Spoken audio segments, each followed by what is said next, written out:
இறையேசுவில் பிரியமான சகோதர சகோதரிகளே, நமது ஆண்டவர் இயேசு கிறிஸ்துவுடைய திருப்பெயரால் உங்களுக்கும் உங்கள் குடும்பத்தில் இருக்கிற அனைவருக்கும் அன்பும் சமாதானமும் மகிழ்ச்சியும் உண்டாவதாக.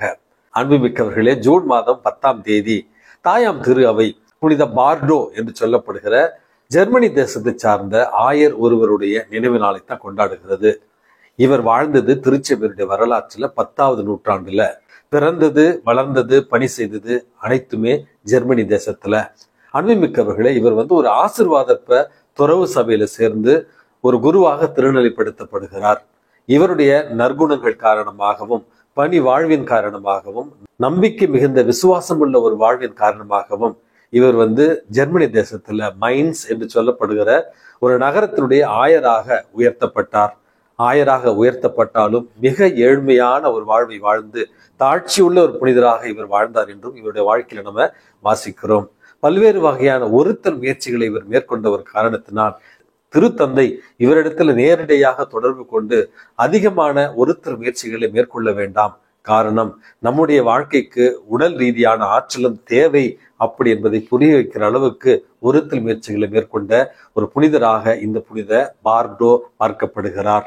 இவருடைய இறப்பிற்கு பிறகு பல புதுமைகள் இவருடைய பரிந்துரையால் நிகழ்ந்தன என்றும் இன்றளவும் இவர் அடக்கம் செய்யப்பட்டிருக்கிற அந்த தேவாலயத்துல வருகிற பலருக்கு பரிந்துரை ஜெபங்கள் மூலமாக ஆசீர்வாதங்களை பெற்று தருகிறார் இந்த புனித பார்டோ என்று இவருடைய வாழ்க்கையில நம்ம வாசிக்கிறோம்.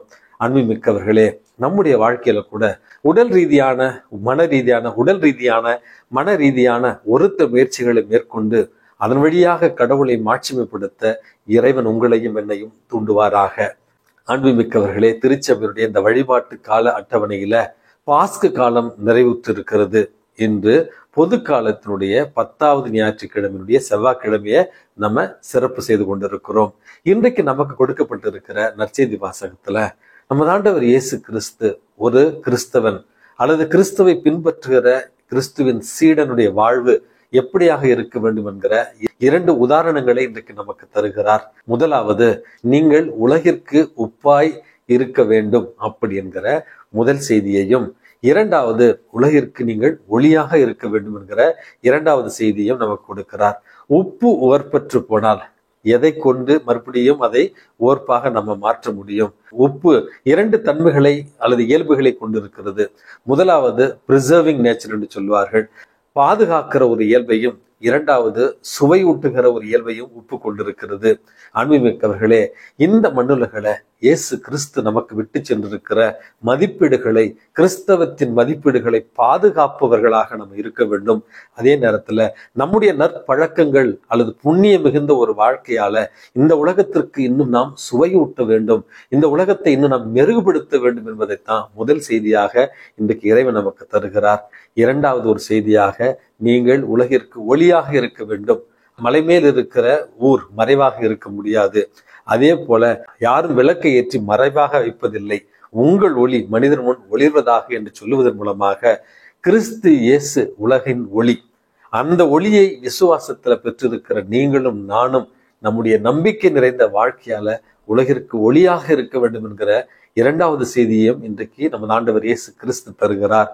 அன்புமிக்கவர்களே, 2-3 முறை அந்த 1 நிமிட மன்னாவில் இந்த கதையை பல்வேறு கோணங்களில நான் சொல்லி இருக்கிறேன்.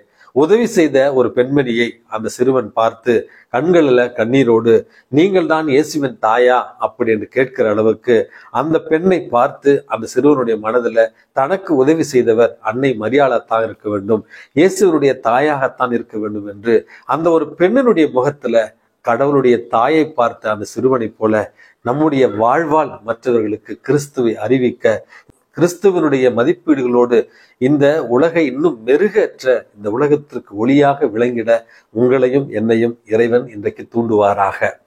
எல்லாம் வல்ல இறைவன் தந்தை, மகன், தூய ஆவி உங்களையும் உங்கள் குடும்பத்தில் இருக்கிற அனைவரையும் நிறைவாக ஆசீர்வதித்து பாதுகாத்து வழி நடத்துவாராக. ஆமேன்.